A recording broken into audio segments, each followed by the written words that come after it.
से भरतपुर ले जाना पड़ता था, अब भरतपुर नहीं ले जाना पड़ेगा। ये संयोग है, जब पुरुष सदन का शुभारंभ हुआ था उस समय भी 20 प्रभु जी के साथ हुआ था, और महिला सदन का शुभारंभ हुआ है वह भी 20 माता बहनों के साथ हुआ है। अब तैयारी कर लो, जैसे वहाँ पर ज़्यादा दिन नहीं रह पाएंगे आप। जैसे पुरुष सदन इतना बड़ा बन गया, महिला सदन भी ऐसे ही बनेगा, ऐसी हम कामना करते हैं। खड़े होकर देखो तो ऐसा लगता है कि आज वास्तव में ही महिला शाखा का शुभारंभ हुआ है। पुरुषों की संख्या मेरे ख्याल से आता है जब पुरुषों की संख्या कम हो और माता बहनों की संख्या ज़्यादा हो। ये विलक्षण संयोग है। और जहाँ पर इस तरह से काम होता है, माता बहनें होती हैं, वहाँ पर कार्य अपने आप आ जाते हैं होते। और सबसे पहले कोई काम करते हैं तो लक्ष्मी की जरूरत होती है। तो आप अग्रणी हैं और व्यवस्थाओं को देख रही हैं। जिस तरह से बाड़ी आश्रम को संभाला गया है वो अविस्मरणीय है। ये साधारण रूप से नहीं संभाला गया। अगर साधारण तरीका से संभालते तो इसकी ग्रोथ साधारण होती, असाधारण नहीं होती।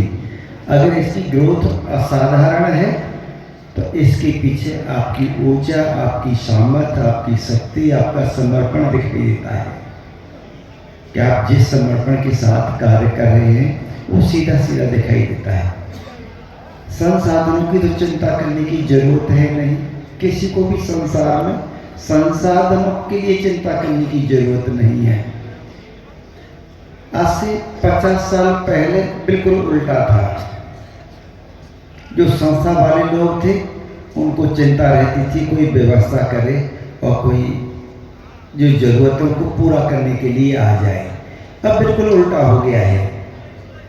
अब जिनके पास संसाधन है उनको ये चिंता रहती है कोई अच्छी सी संस्था मिल जाए, मेरे पैसे का ठीक से उपयोग हो जाए। तो उनकी जो खोज है, जो संसाधन वाले लोग जो खोज कर रहे हैं कि कोई मेरी संसाधनों का ठीक से उपयोग कर दे,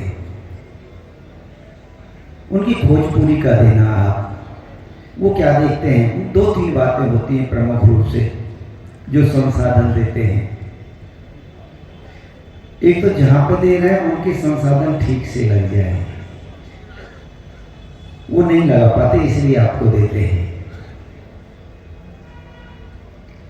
दूसरी, जो सेवा को कर रहे हैं, जो संसाधन लगा रहे हैं, उनका आचरण भी वैसा ही हो। वो कैसे भी हो, वो टैक्स की चोरी करें कोई बात नहीं है, दूसरे गलत काम करें कोई बात नहीं है, समय पे घर न पहुंचे कोई बात नहीं है, 1,50,000 रुपये कहीं पर भी खर्च करना कोई बात नहीं है, लेकिन आपके अंदर एक एक अच्छाई होनी चाहिए।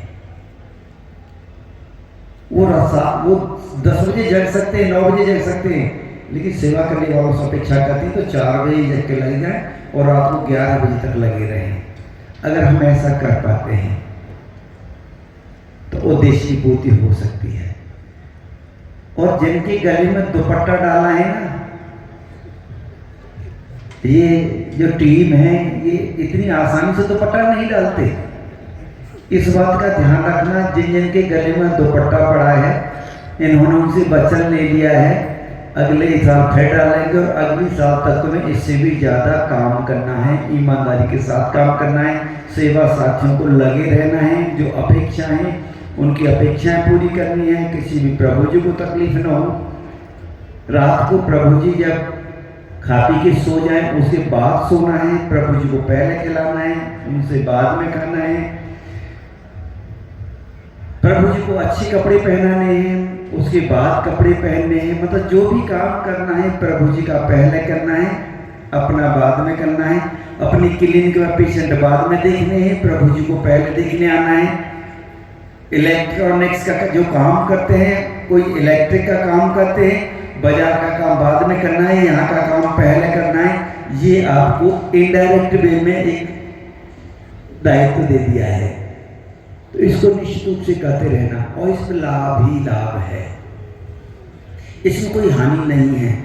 ये कार्य बड़े सौभाग्यशाली होते हैं जब मिल पाते हैं, जब परमात्मा की कृपा नहीं, परम कृपा होती है, असीम कृपा होती है, जब ऐसे कार्य करने को मिल पाते हैं, ऐसे अवसर मिल पाते हैं।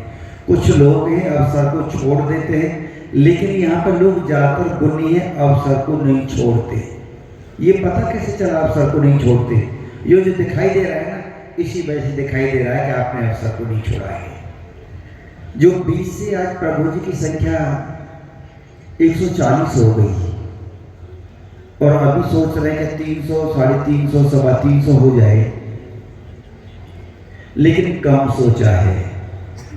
आप ये सोचना चाहिए था कि जो भी आएगा हर एक को एडमिशन दिया जाएगा, 3 आएंगे, 300 आएंगे, 3000 आएंगे, सबको एडमिशन दिया जाएगा। ये अपना घर की विचारधारा है, और सबको दिया जाएगा।